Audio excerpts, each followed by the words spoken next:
Saya akan menjawab pertanyaan dari Ceritza. Jelaskan dan kasih contoh dari hubungan sosial terbuka dan hubungan sosial tertutup apa? Jadi, hubungan tertutup itu hubungan yang terjadi dalam satu golongan sosial tertentu. Nah, misalnya golongan bangsawan, bergaul hanya dengan sesama golongan bangsawan. Karena golongan bangsawan pada sistem kerajaan merupakan kelompok atas terpisah dengan kelompok lainnya. Nah, kelompok lain itu dianggap tidak sederajat dengan mereka sehingga tidak boleh bergaul dengan kelompok golongan bangsawan. Kalau hubungan terbuka, yaitu bentuk hubungan sosial yang disebabkan oleh perbedaan status di masyarakat, bukan oleh kelompok sosial, misalnya hubungan antara pimpinan dengan bawahan, guru dengan siswa, majikan dengan karyawannya, dan lain-lain. Gimana, Cece? Iya, cukup jelas. Makasih. Ya, sama-sama.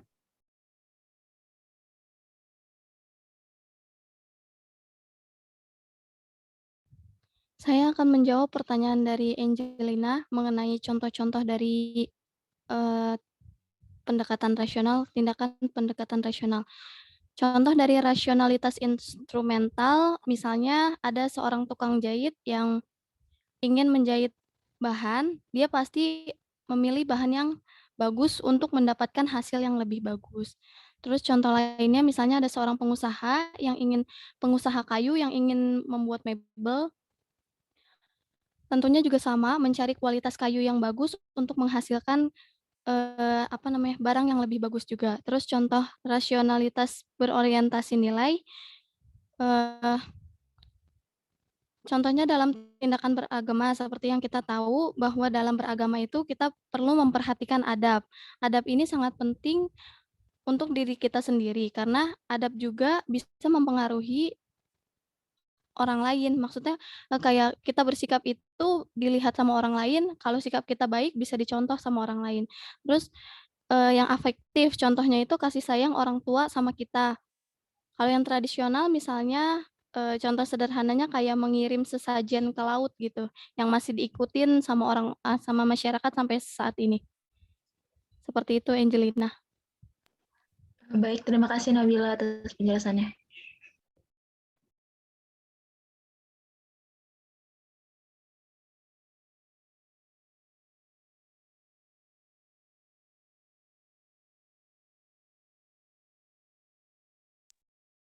Untuk pertanyaan Labib masih didiskusikan sebentar dulu ya.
Oke, saya akan menjawab pertanyaan dari Labib.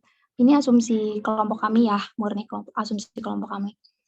Menurut kelompok kami, kenapa banyak orang-orang dalam arti banyak orang-orang strata bawah yang nggak suka sama orang-orang yang ada di strata atas itu karena biasanya orang-orang yang memiliki aset lebih itu semena-mena sama orang bawahnya. Jadi kayak orang yang ada di atas tuh lebih semena-mena gitu sama orang yang ada di bawah. Makanya masyarakat bawah yang yang ada di strata bawah tuh jadi kayak nggak suka gitu sama yang orang-orang yang ada di strata atas gitu. Ini murni asumsi kelompok kami ya. Gimana? Oke. Makasih, Diana. Iya baik. Ada yang ingin bertanya lagi? Pada moderator Bertanya. Oke, Siapa? itu duluan. Siapa yang mau nanya? Oh, Ate. Wait. Bentar ya.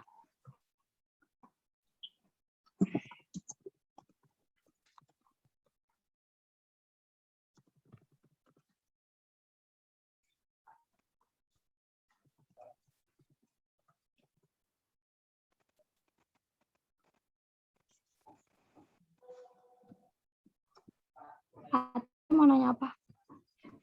Aku mau nanya nih, apakah suatu hubungan yang tadi dijelaskan terbuka dan tertutup itu dapat ditentukan secara tradisional, emosional, ataupun rasional dalam hal nilai ataupun utilitas? Terima kasih. Iya. Bentar.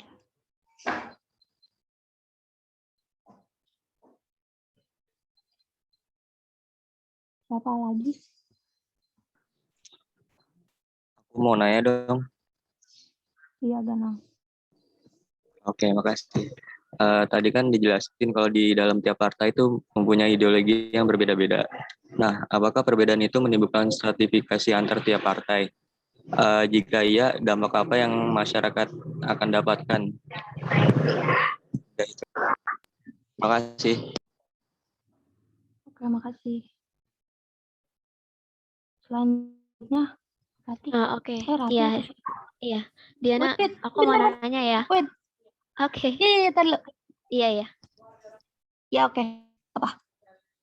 Nah, tadi kan dijelasin tuh tentang kelas sosial. Nah, aku mau nanya kelas sosial ini dapat berubah-ubah nggak sih? Terus jika jawabannya iya, terus ada syarat-syaratnya nggak sih ketika kita berubah dan apakah ada dampak untuk lingkungan sekitarnya dia gitu? Oke. Terima kasih.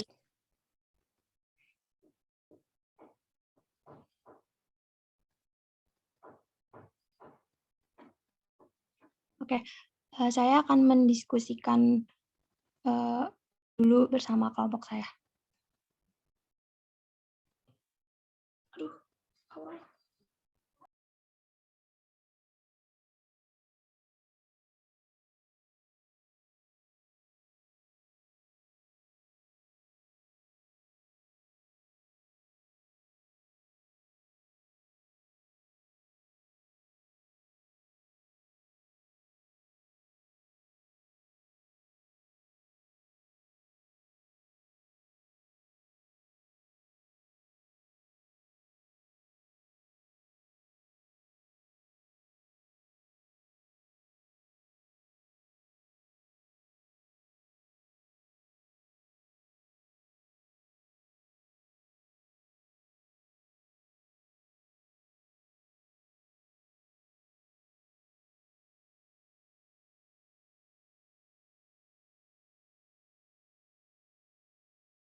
Saya akan mencoba menjawab pertanyaan Rati. Menurut saya kelas sosial cenderung sulit diubah karena kelas sosial dibentuk oleh aspek sosial, misalnya seperti sistem kasta yang ada di Bali ataupun yang ada di India.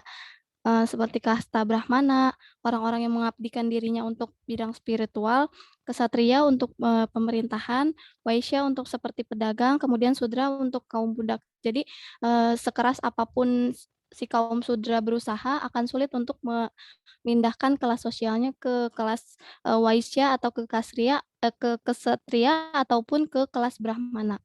Gitu Ratih. Oke, Nabila. Makasih.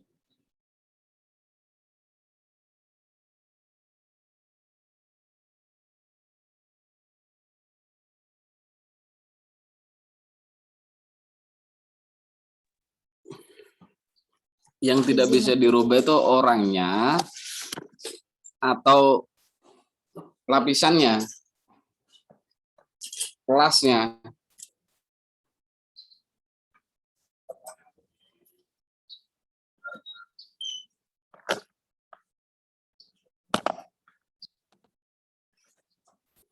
Siapa tadi yang jawab? Rati? Aku yang nanya, Pak. Yang jawab tadi terus? Nabila. Nah, Nabila, coba yang nggak bisa diubah itu apanya? Orangnya, apa lapisan atau kelasnya?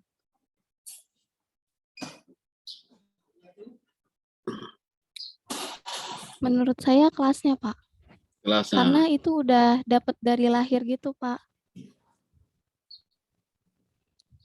Kelas dapat dari lahir gitu loh. Tapi orangnya bisa.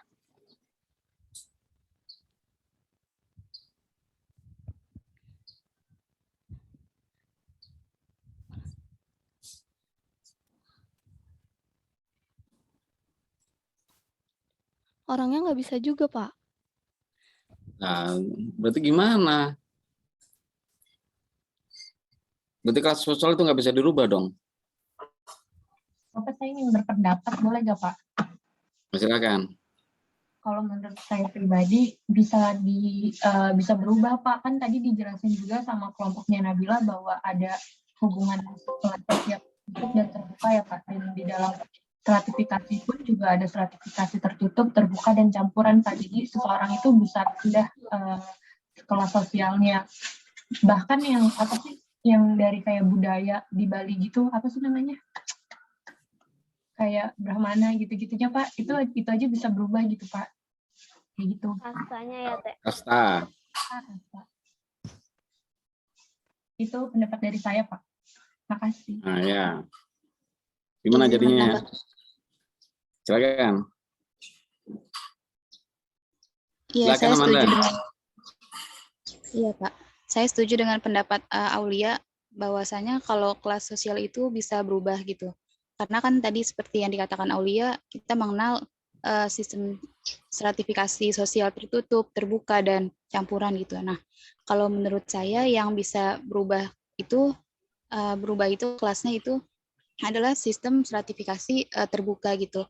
Karena memungkinkan seseorang untuk pindah ke lapisan yang lebih baik ataupun lapisan bawah gitu. Nah, kalau yang seperti dikatakan Nabila, itu menurut saya indikator penggolongan stratifikasi sosial berdasarkan keturunan ya Pak. Jadi nggak bisa dirubah gitu. Kalau misalnya berdasarkan ilmu pengetahuan kan bisa saja gitu Pak berubah. Kelasnya menjadi lebih baik. Seperti itu Pak. Udah, ada lagi yang mau ngomong?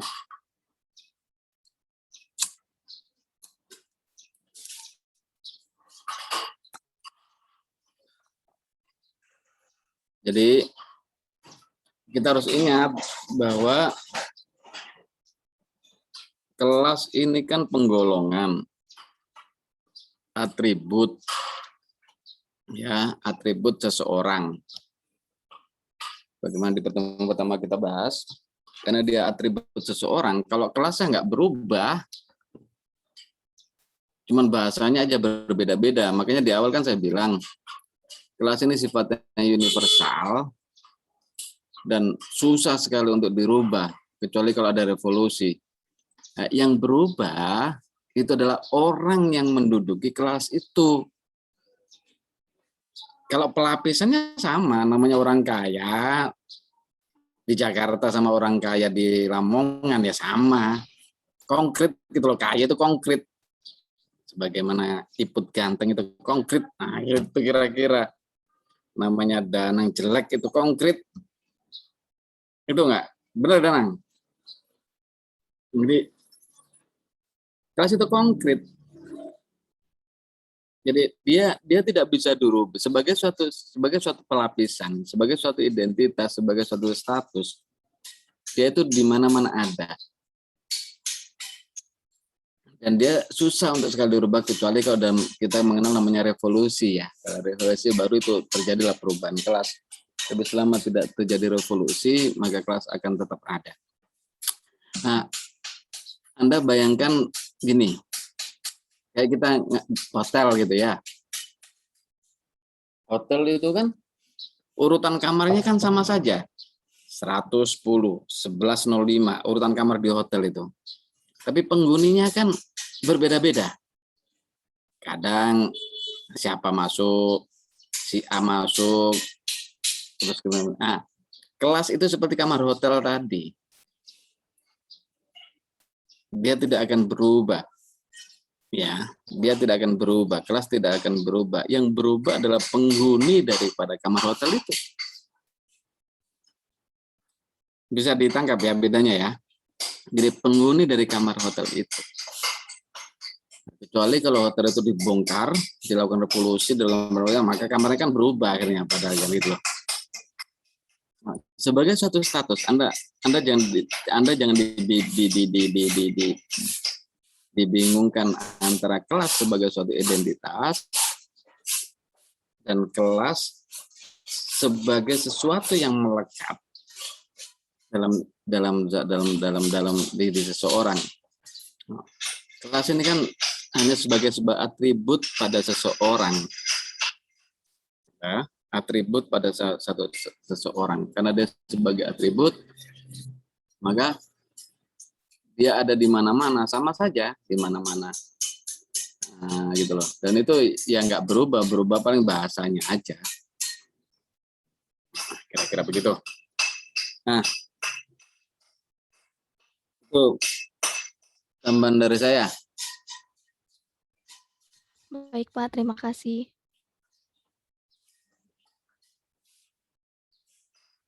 Udah diskusinya.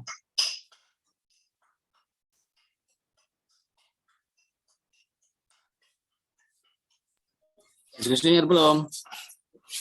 Belum Pak, masih ada 2 pertanyaan yang belum terjawab. Ya udah, jawab dulu.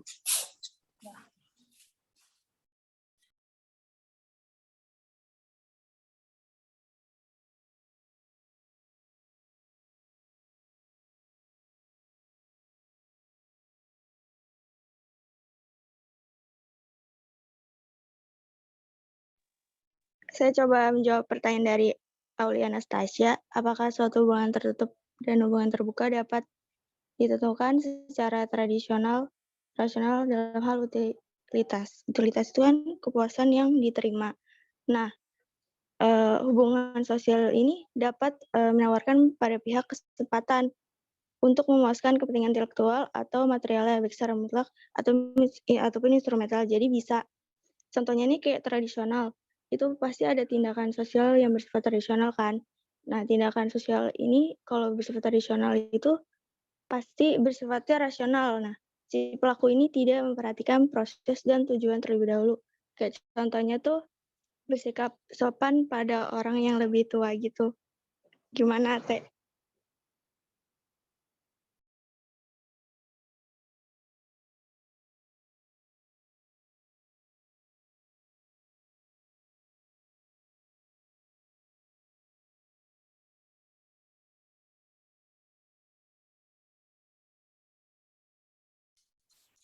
Bingung dia. Oh, jawabannya pasti bingung tadi ya pertanyaan yang nanya itu. Lanjut dulu pertanyaan selanjutnya.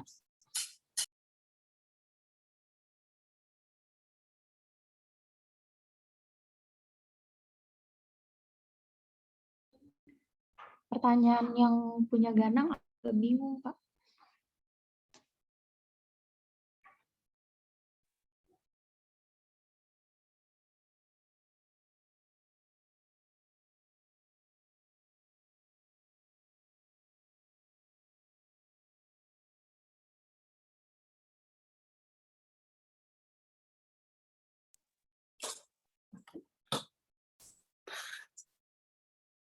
Udah dijawab belum?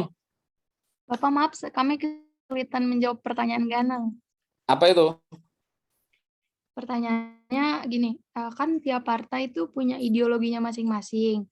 Nah, itu bikin partai-partai itu ada stratifikasinya enggak gitu, Pak? Oh, ya udah. Nanti aku jawab gabungan aja sekalian. Tolong Baik, makasih, hostnya, Pak. tolong aku mau share ini. Tolong di-share lagi itunya apa namanya? Pemakalannya, makalahnya tolong di-share lagi. Yang bagian mana, Pak? Semua dari awal. Oke. Oleh kamu jangan makan aja. Saya nggak makan. Nah, itu pegang apa itu kamu? Oke, dari awal.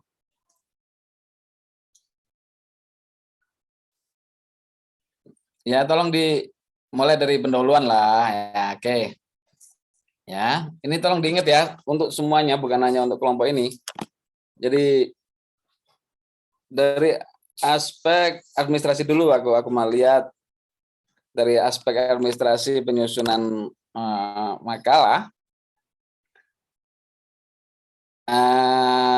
Pertama, Anda nggak pakai Mendeley kan ini kan ya? Kenapa ini filenya kok dikunci? Aku nggak bisa ngerubah ini file ini. Kok bisa ya? Apakah laptopku yang error atau memang file Anda ini Anda kunci gitu loh? Ini Pak. Jadi ketika aku di enable editing. Udah aku download, udah enable editing, udah aku save ulang. Aku mau kasih masukan kepada file ini, ternyata nggak bisa gitu loh. Coba Anda klik lagi, coba. Klik di bagian mana? Nah, Anda klik, terus situ bisa klik, Anda klik. Oh iya, nggak bisa ya? Nah itu. Aku heran juga nih, file ini file aneh gitu loh. Oke, udah. Tolong nanti diperbaiki. Pendahuluan, oke, latar belakang masalah. Begini. Nah, yang disebut masalah, ini kan masalah nih. Ketika Anda mengatakan Mark Weber mengatakan bahwa stratifikasi sosial adalah suatu perbedaan penguasaan anggota masyarakat secara vertikal, ini kan belum ada masalahnya. Masalahnya apa? Gitu ya. Ketika Anda mengatakan ini masalah, ya harus ada masalahnya. Misalnya masalah itu bisa ditemukan secara masalah itu bisa ditemukan berdasarkan common sense. Common sense itu misalnya kenapa seseorang, misalnya common sense itu kenapa kalau orang dipukul itu sakit misalnya.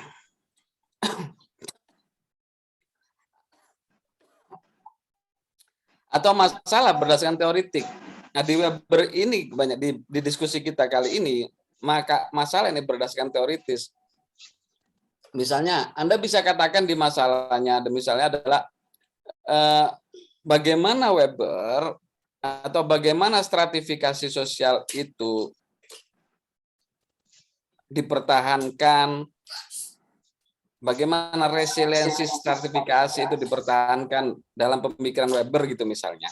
Anda bisa mulai dari pertanyaan seperti itu. Misalnya, bagaimana stratifikasi sosial itu dijaga dan dipertahankan perspektif Weber. Nah, kan bisa itu. Jadi pertanyaan besarnya itu. Tolong nanti untuk revisi ya.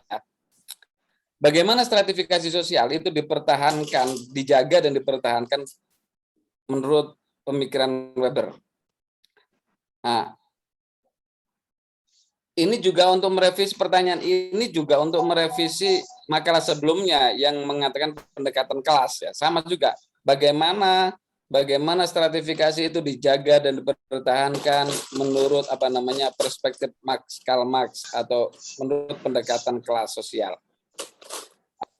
Nah, di Weber ini khususnya bagaimana stratifikasi itu dijaga dan dipertahankan dalam pemikiran Max Weber. Nah, begitu. Nah, Weber menjelaskan ada 3 bentuk bagaimana stratifikasi itu dipertahankan. Sekali lagi saya katakan bahwa kelas ini kan atribut terhadap individu atau kelompok. Ya. Sebagai atribut, kelas ini sifatnya seperti di pertemuan pertama yang saya katakan pada Anda, sebagai suatu atribut, kelas ini sifatnya universal, di mana-mana ada. Nah, di pertemuan pertama kan sudah saya katakan di pembagian kelas itu kan ada misalnya ada CEO dan lain sebagainya kan sudah saya jelaskan di awal itu.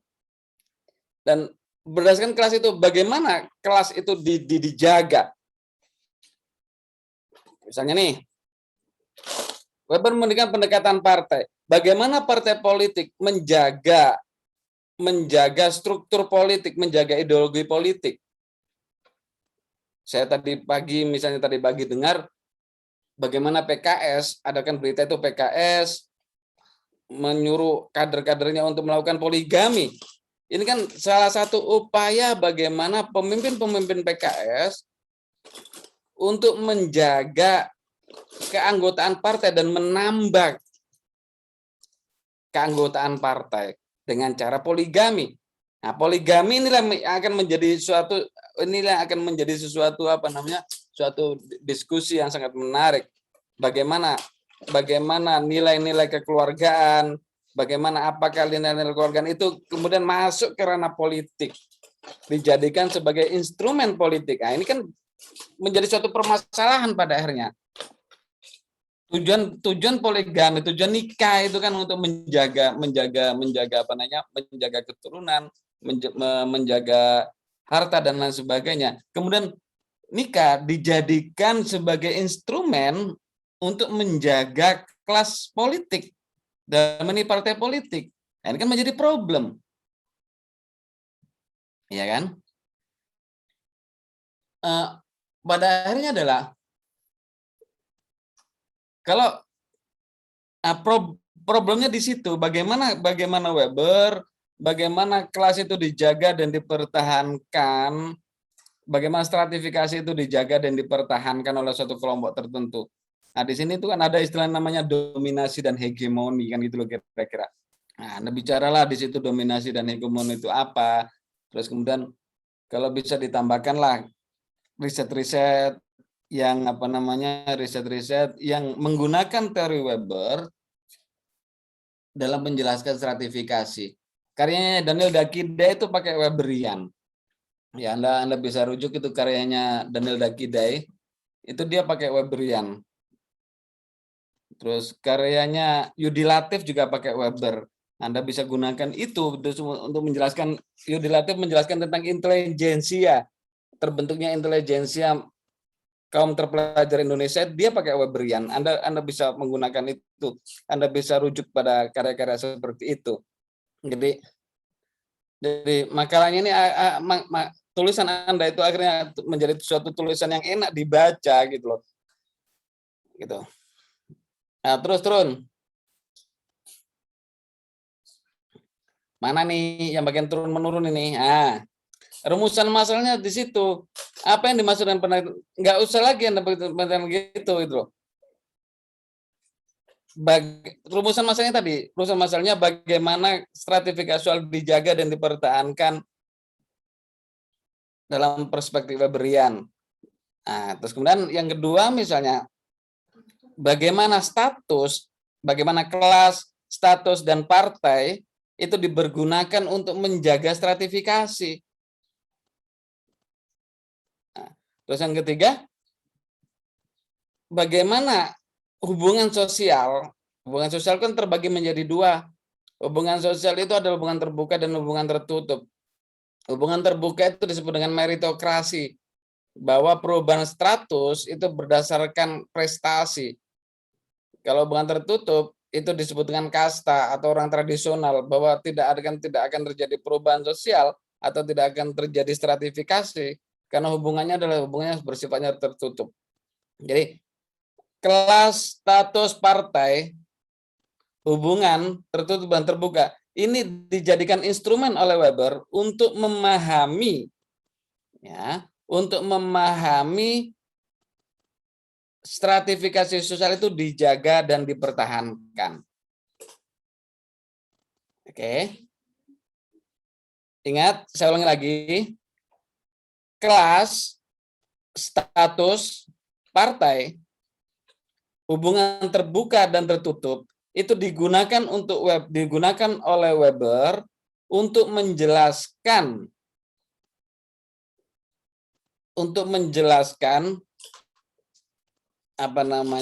resiliensi kebertahanan daripada stratifikasi sosial yang ada di masyarakat. Jadi, ketika kita menjelaskan stratifikasi masyarakat, maka kalau kita mengikuti Weber, maka kita harus merujuk kepada kelas tertentu. Ya. Ketika kita mau menjelaskan kepada stratifikasi sosial masyarakat, maka kita perlu merujuk kepada status sosial tertentu. Misalnya, dalam cara penggunaan dana desa, ya, di Indonesia ini kan ada dana desa misalnya 1 miliar setiap desa, ya kan? Pertanyaannya, kenapa dana desa yang 1 miliar itu tidak optimal atau tidak bisa digunakan untuk mengurangi kemiskinan di desa? Nah, kalau kita mengikuti penjelasan Weberian menggunakan pendekatan status, karena dana desa ini kan diusulkan, dibahas, dan diimplementasikan tidak menyertakan orang-orang dari status rendah. Dia itu didiskusikan oleh lurah, kepala desa, dan keluarga-keluarganya yang memang statusnya udah di atas. Sehingga implementasi dana desa tidak mencerminkan keinginan dari masyarakat miskin di desa tersebut. Maka seringkali dana desa itu tidak bisa memberikan apa-apa.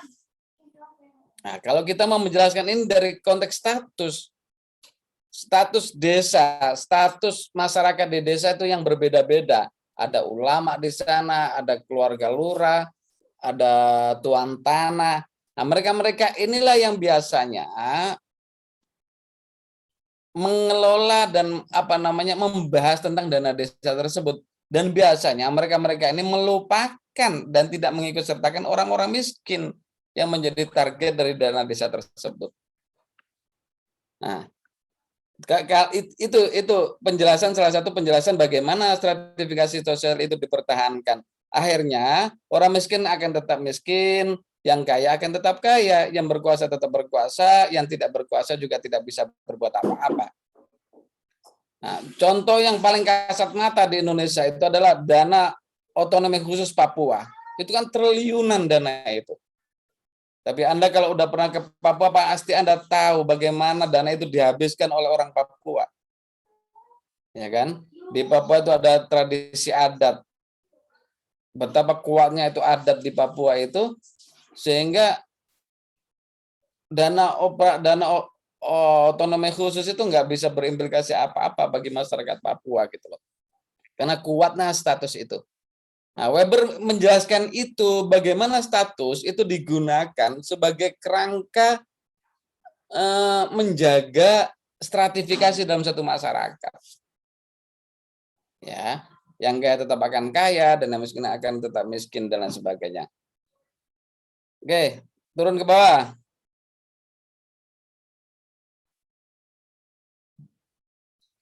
Nah, bicara biografi udah nggak usah lagi. Ini kan bukan mata kuliah sosiologi klasik. Ini mata kuliah stratifikasi sosial. Ya, nggak usah lagi bicara tentang biografi. Sudah selesai urusannya di mata kuliah sosiologi klasik. Jadi fokus bagaimana, turun lagi. Nah, oke, lagi. Nah, langsung pembahasan. Nah, fokus bagaimana Weber menggunakan kelas, menggunakan status, menggunakan partai untuk menjelaskan mengingatkan bagaimana stratifikasi sosial itu dipertahankan. Dan Anda juga harus ingat bahwa stratifikasi sosial ini kan bukan masalah perubahan kelas satu kelas dari sebagaimana pertemuan 2 minggu yang lalu kan saya sampaikan. Stratifikasi sosial itu terkait dengan bagaimana masyarakat itu mengelola sesuatu aturan-aturan, sesuatu yang dianggap berharga. Ya. Bagaimana misalnya suatu kelas tertentu memperebutkan mengelola sesuatu yang dianggap berharga. Jadi, oke, kalau pendekatan rasional sudah oke. Weber Anda katakan pendekatan rasional, ya udah terus, lanjut. Terus, nah kelas, sip. Nah di sini, golongan bawah, golongan menengah, golongan atas, jangan diganti dulu. Nah, aku mau agak sering ya. Golongan bawah, kelas. Sekali lagi saya ingatkan, ya. Di sini Anda jelaskan, misalnya perlu penjelasan bagaimana kelas itu dijadikan sebagai instrumen untuk menjaga stratifikasi. Pendekatan Weber itu digunakan oleh Bourdieu misalnya, Pierre Bourdieu yang minggu kemarin kita bahas. Pendekatan Weber digunakan oleh Pierre Bourdieu misalnya untuk menjelaskan kenapa orang kaya, anak-anak orang kaya itu sekolah-sekolah di orang kaya, kemudian mereka mempunyai kapital karena sama-sama kaya menjadi orang kaya lagi. Itu kan pendekatan kelas namanya. Anda masukkan di sini. Bagaimana orang-orang kaya itu karena untuk mempertahankan kelasnya, dia sekolah di tempat sekolah yang kaya. Terus kemudian dia misalnya bekerja di orang-orang kaya. Nah, bagaimana Weber menjelaskan? Nah, di sini perlu rujukan, Anda tulis di sini rujukannya apa? Bagaimana Weber menjelaskan stratifikasi ini berdasarkan kelas sosial. Nah, Anda nggak ada rujukannya di sini kan? Bagaimana apa yang disebut dengan kelas sosial itu gitu loh oleh Weber, apa sih yang disebut dengan sosial kelas itu oleh Weber?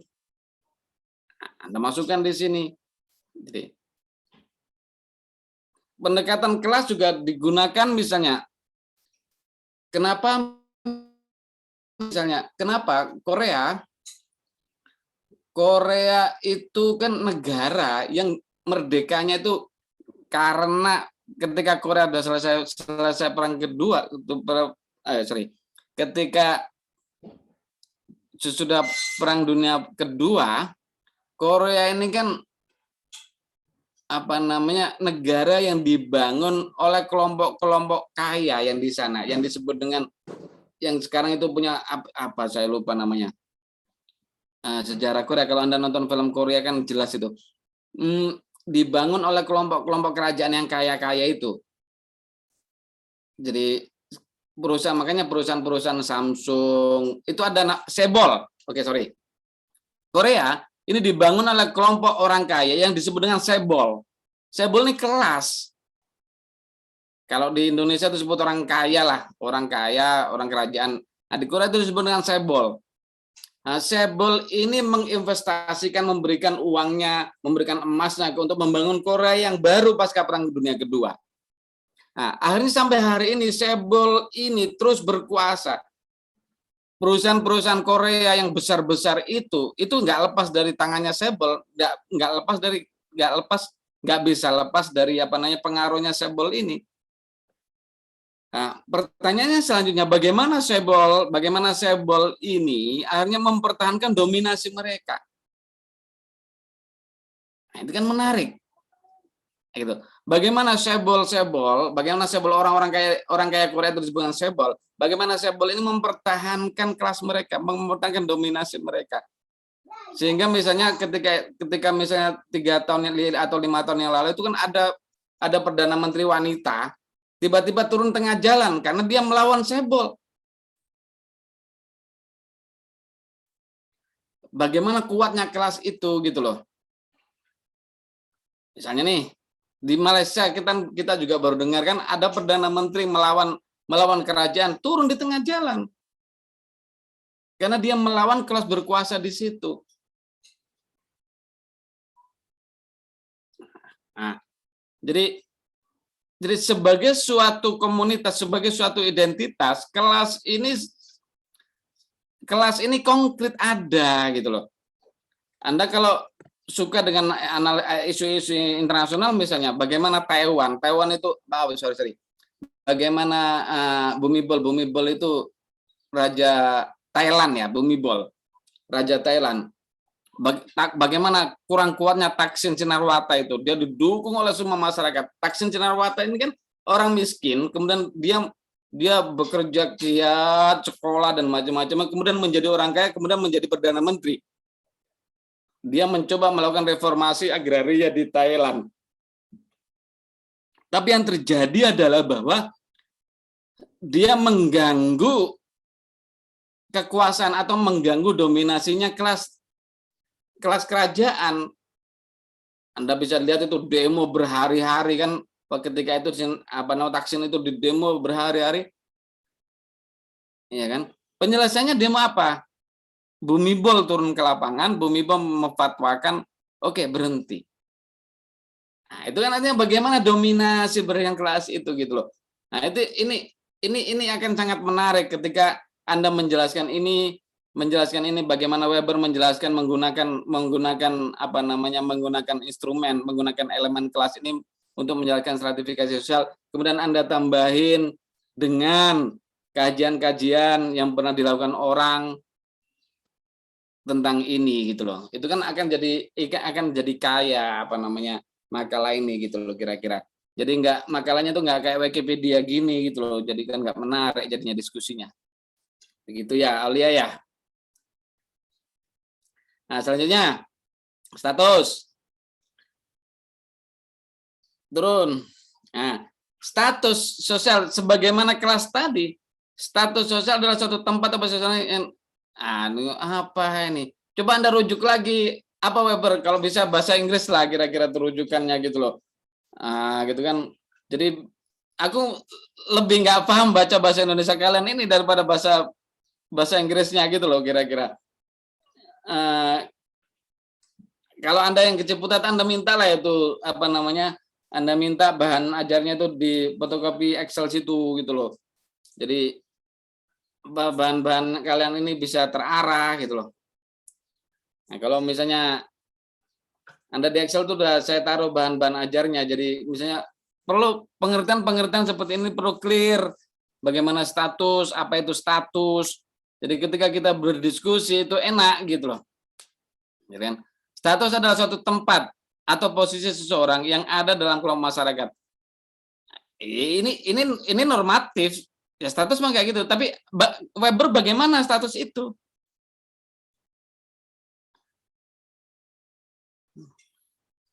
Apakah ini terus bagaimana status itu bagi Weber gitu loh? Status oleh Weber itu untuk menjelaskan apa? Elemen status di dalam kelas sosial itu untuk digunakan oleh Weber itu untuk menjelaskan apa gitu loh. Weber misalnya dalam Etika Protestan mengatakan bahwa status Protestanisme dalam artian Calvinis inilah yang membuat elective affinity, kesesuaian antara moral-moral Calvinis ini dengan pertumbuhan kapitalisme. Nah, kan itu status tertentu, ya kan? Nah, ini tolong direvisi. Nah, selanjutnya partai. Ada tulisan Weber yang sangat menarik. Politik as vocation. Politik itu lapangan pekerjaan. Jadi Anda bisa rujuk itu. Politik adalah lapangan pekerjaan. Partai politik itu mempunyai karakteristik sendiri dalam tingkatan stratifikasi. Politik itu, partai itu bisa menjadi elemen tersendiri untuk mempertahankan dan untuk digunakan untuk melakukan dominasi terhadap stratifikasi. Nah, pertanyaan selanjutnya, apa sih yang dimaksud dengan partai oleh Weber? Apa sih yang dimaksud dengan politik oleh Weber? Apa sih yang dimaksud dengan politik advocation? Politik itu lapangan pekerjaan, itu yang dimaksud itu tuh apa? Nah, bagaimana partai-partai itu bergulat di antara ideologi di dalamnya. Nah, itu akan menjadi apa namanya? Itu yang dimaksud itu apa gitu. Nah, di sini tolong direvisi nanti untuk bahan revisinya. Lanjut. Aulia, lanjut. Nah, ini agak penting. Kalau yang tadi kan elemennya jelas tuh. Ada kelas, ada status, ada partai. Nah, dalam pemikiran Weber tentang terbuka dan tertutup ini, Weber itu mengatakan ini memang agak susah. Jadi dia ini berbicara tentang meritokrasi. Masyarakat tertutup terbuka itu disebutkan masyarakat meritokratik, masyarakat tertutup itu masyarakat seperti kasta atau masyarakat tradisional pedesaan itu. Nah, terjadinya perubahan sosial, terjadinya perubahan kelas, nah, terbuka dan tertutup itu tergantung dari bagaimana aturan-aturan yang digunakan untuk menjaga sesuatu yang berharga. Aulia masih ingat kan? Ya, terbuka dan tertutup tadi berdasar 3 komponen tersebut. Bagaimana masyarakat itu menjaga aturan-aturan yang digunakan untuk mendistribusikan sesuatu yang dianggap berharga. Ada tiga elemen stratifikasi itu kan, ada 3 elemen bagaimana membahas tentang terbuka dan tertutup. Itu berdasarkan 3 hal itu. Anda rujuk itu kembali gitu loh. Kemudian kalau misalnya Anda ketemu sama riset-riset yang berhubungan dengan ini, ya silakan dimasukkan. Mungkin itu saja dari saya. Silakan ditutup. Sudah capek. Wah, revisi makalahnya. Ya baik Bapak. Ya. Kamu tugas bukit. Yang kemarin juga direvisi, yang minggu kemarin. Kayak gitu ngerevisinya. Yang minggu kemarin jangan pura-pura enggak. Sudah bagus, revisi juga. Oke, baik, saya tutup dulu presentasinya. Cukup sekian presentasi dari kelompok kami hari ini. Kurang lebihnya mohon dimaafkan. Terima kasih. Wassalamualaikum warahmatullahi wabarakatuh. Saya kembalikan ke Bapak. Oke, cukup ya. Cukup dari saya. Kalau ada yang bertanya-tanya, nanti saja ini saya foto dulu, foto buat absen.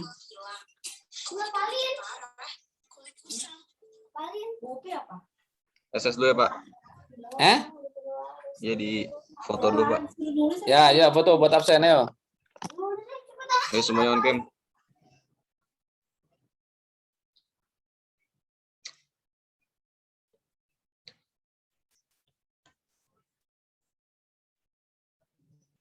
Oke, slide pertama ya. 1, 2, 3.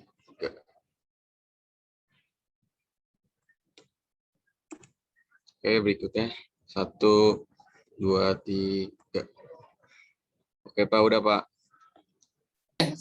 Mungkin itu saja dari saya. Assalamualaikum warahmatullahi wabarakatuh. Waalaikumsalam warahmatullahi wabarakatuh. Terima kasih Pak.